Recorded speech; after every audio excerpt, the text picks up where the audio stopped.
All right, let's talk about a creature you see every day. One you probably think you know inside and out. It's one of the most common animals on the entire planet, our constant, uninvited guest. Now, take a look at this number. It's huge. 191 quintillion. It's almost impossible to wrap your head around. But what if I told you this is how many offspring a single pair of creatures could produce between April and August if every single one of them survived? Any ideas what we might be talking about? You guessed it, the culprit is Musca domestica, the common housefly. This little insect is, without a doubt, a global success story. It's found almost everywhere humans are. It has followed us, it's adapted to us, and it has absolutely thrived because of us. So how in the world did this tiny insect become such a permanent fixture in our lives, in our homes? To figure that out, we have to look at its journey across the globe. Believe it or not, they started out on the steppes of Central Asia, but now they're everywhere. A true world traveler. You'll find them on every single inhabited continent, from the most isolated farms to the biggest, busiest cities. And the reason is pretty simple. Our world is their buffet. They have perfectly adapted to live off our garbage and our animal waste. So what's the secret to their success? How do they get to that mind-boggling number we started with? Well, it all comes down to its incredibly fast and super efficient life cycle. Let's break it down. Okay, so the housefly goes through what's called complete metamorphosis. This is a fancy term for a 4-stage biological miracle that lets it go from a tiny little egg to a full-grown flying adult in what feels like the blink of an eye. And it all starts right here, with the egg. A single female can lay about 500 eggs in her lifetime, usually in little batches of around 75 to 150 at a time. She looks for some nice, moist, decaying stuff to lay them in. And get this, in warm weather, these eggs can hatch in as little as 8 hours. The race is already on. Once it hatches, we get the larva, or as you probably know it, the maggot. And this thing has one job and one job only: to eat. It is a relentless eating machine, just plowing through things like manure or garbage. After about 4 to 13 days of this, it'll actually crawl an impressive distance, sometimes up to 50 feet away, to find a cool, dry place to start its big change. And that brings us to the pupal stage. The larva forms this hard, protective little case around itself. Inside, it's basically reorganizing its entire body. In just 2 to 6 days, the adult fly is ready.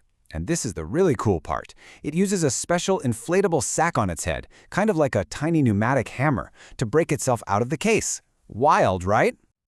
And voila! The finished product, the adult housefly. You can always spot one by those 4 dark stripes on its back. It usually lives for about 15 to 25 days. But fun fact, if it has access to sugar, it can live a lot longer. If it can't find any food, though, it's gone in just 2 or 3 days. So let's just put that all together. When conditions are just right, nice and warm, this entire cycle, from a single egg to a buzzing adult fly, can happen in as little as 7 to 10 days. That incredible speed is why you can get 10, 12, even more than 20 generations in a single year. And that's how you get those astronomical population explosions. Okay, so we've seen how they reproduce like crazy. But now we really need to talk about why having them around is more than just annoying. It's a genuine threat to our health. We all know how frustrating it is when they're buzzing around the house. But the real question is, are they actually dangerous? Well, I hate to break it to you, but the answer is a big, fat yes. And here's the crucial part. It's all about how they spread disease. See, flies love to land on disgusting things: garbage, sewage, animal droppings, and they pick up all sorts of nasty germs on their bodies. Then they fly into your kitchen, land on your sandwich, and they transfer those germs. They do it with their contaminated little legs, by vomiting on your food to eat it, and yep, by pooping on it. And what are they carrying?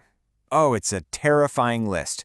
Houseflies are known to carry the pathogens for a whole bunch of serious diseases, including salmonella, E. coli, typhoid fever, even things like anthrax and parasitic worms.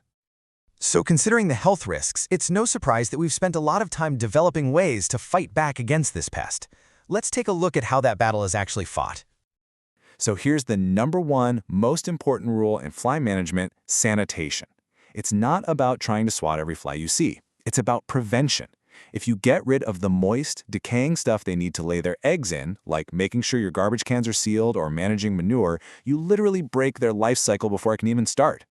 In professional settings, like on farms or in food processing plants, they don't just guess if they have a fly problem. They monitor it. And here's a really simple but clever way they do it.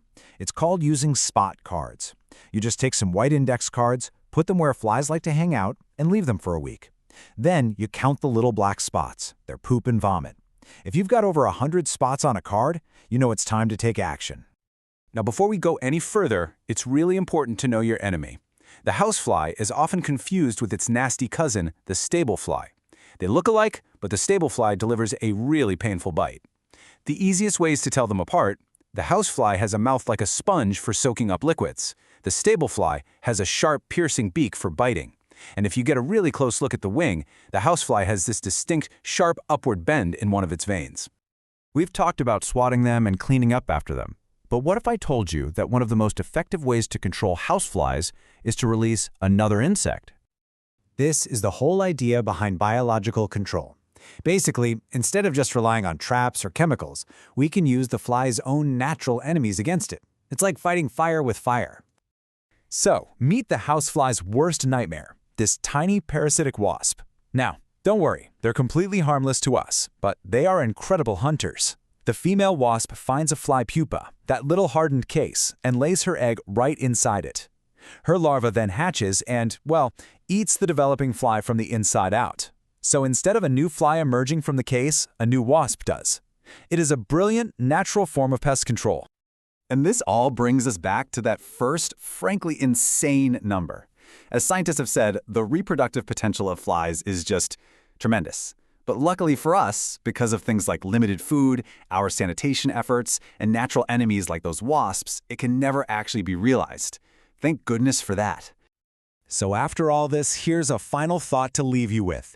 The housefly has been with us for thousands of years. It has survived everything we've thrown at it, and it continues to thrive in the world that we have built. So what does its incredible resilience really teach us? About adaptation, about survival, and maybe about our own relationship